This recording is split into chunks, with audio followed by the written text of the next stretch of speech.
Welcome to Meet the Candidate. And my guest this afternoon is Mike Volz, who is running for State Representative, 6th Legislative District. Welcome, Mike.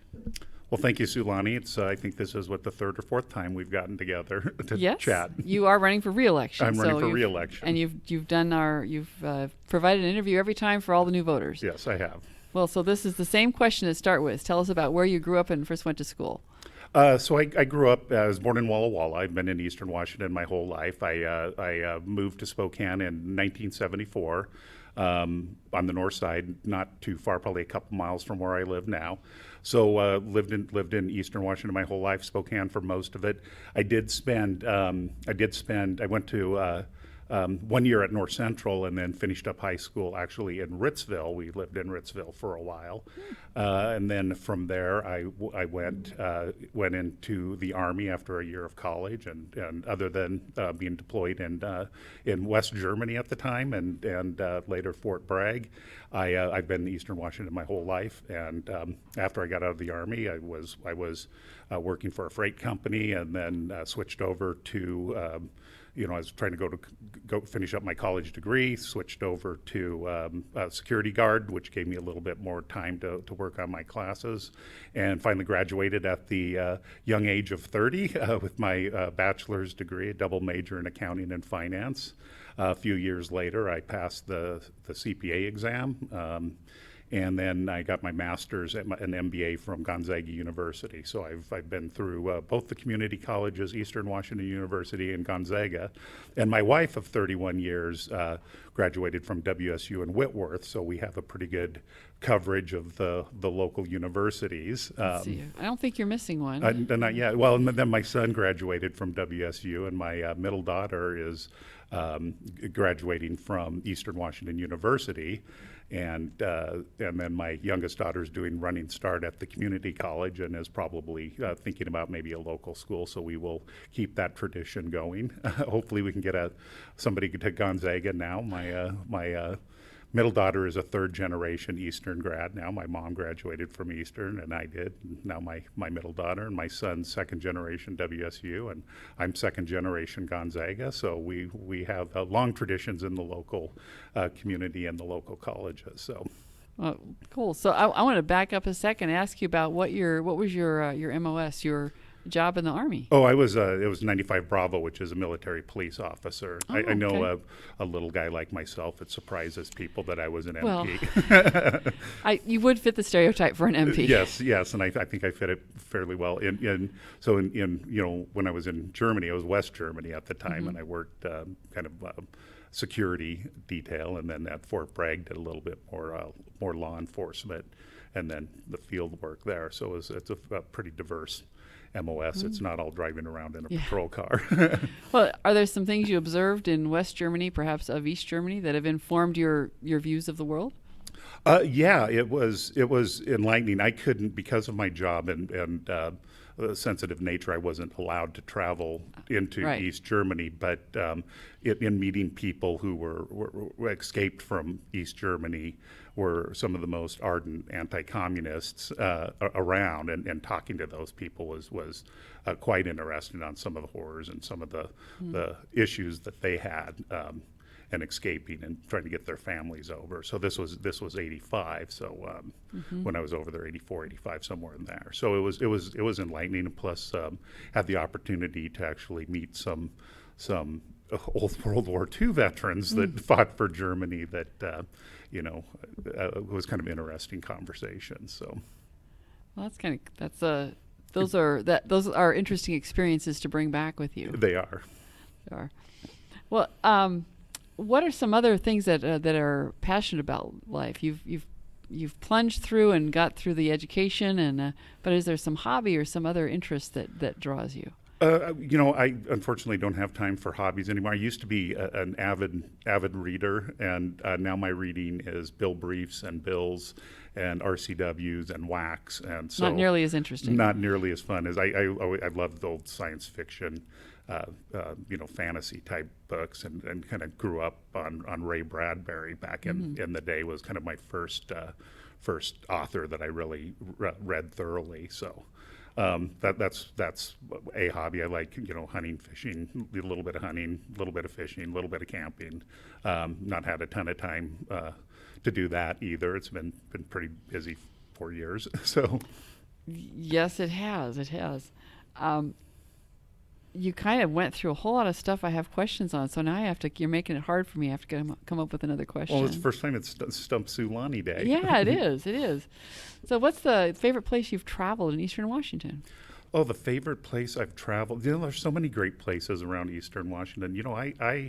Boy, that's hard to narrow it down to just one. I think pick the multitude of lakes that we have around.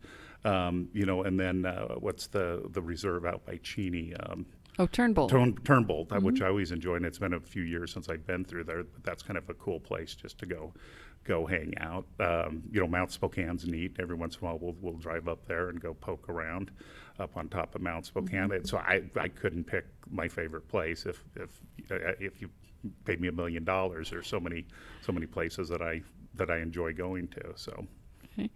Well, you've had a very busy life and lots of work. What drew you to decide to volunteer for political office? Well, I thought I could make a difference. I have about 20, a little over 20 years now in the public sector, working in finance and budgets and managing tax dollars. And I thought that experience could be helpful and beneficial in kind of weeding through some of the challenges facing the state. One of the big issues at the time was K-12 education. When I first came in, the McCleary fix wasn't in yet. And so I thought I could help out there. All my wife's a public school teacher. My 3 kids are products of public schools, and so we're committed to the public school system in Washington State.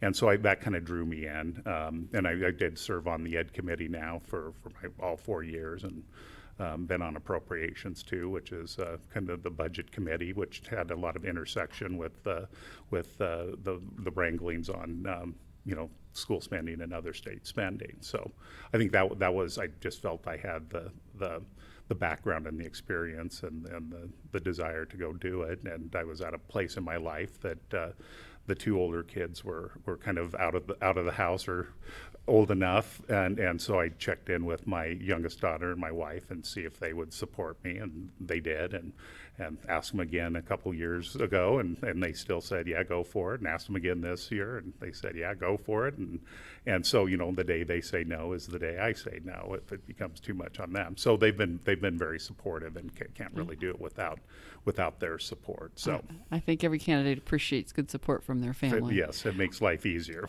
Well, that's a good lead into that last question to wrap it up, which is your opportunity to tell voters why should they vote for Mike Volz for a 6th legislative district state rep. Well, I think first of all we're facing tremendous challenges, and we've had challenges every year that I've been there. This year, I think, is extraordinarily with the COVID and the budget crisis. We have a $4 or $5 billion hole in the budget now because of the economic shutdown, and so I think somebody with a proven track record and experience, both in Olympia and in both the public and private sectors, that stand up for our values in Eastern Washington, and the one of the things that is coming up is some more tax increases. And the citizens of Spokane County and the 6th District have made it very clear over the years where they stand on tax increases. If you look at the various initiatives that we could continually reject, and you look at the advisory votes, the last round of advisory votes in 2019, which, if you recall, was a very long list of tax increases on the ballots, I think every one of those failed in Spokane County. Almost everyone. I think one of them was passed a little bit. It was I can't remember, small tax or fee, but the rest of them failed, and they failed 60%. You know, in most cases, people voted to repeal those taxes. They voted to repeal the McCleary tax increase, which was the $13 billion tax increase. And so I think the message is loud and clear that the citizens of Spokane County and the 6th District don't want it, these tax increases. They don't want the runaway West Side tax and spend philosophy.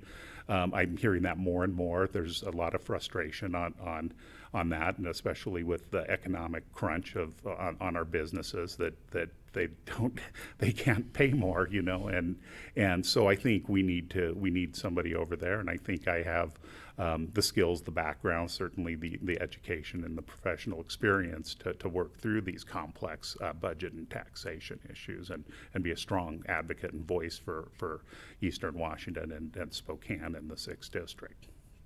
Okay, well, you've made your pitch, and thank you for coming in today, and good luck with your campaign. Thank you very much. It's always a pleasure. 90 million Christians are eligible to vote. 40 million didn't. That's 45% of eligible Christians not voting. We can change that. We Believe We Vote was designed to arm people of faith with information on candidates and how they line up with biblical and constitutional principles. It's simply WeBelieveWeVote.com. We're on a mission to rev up the 2020 election. Tell your friends, your neighbors, and especially your pastors to rev up. Be an educated voter. Arm yourself with truth based on the Word of God. 2020, rev up. Register, educate, vote. Rev up. Rev up. Rev up 2020.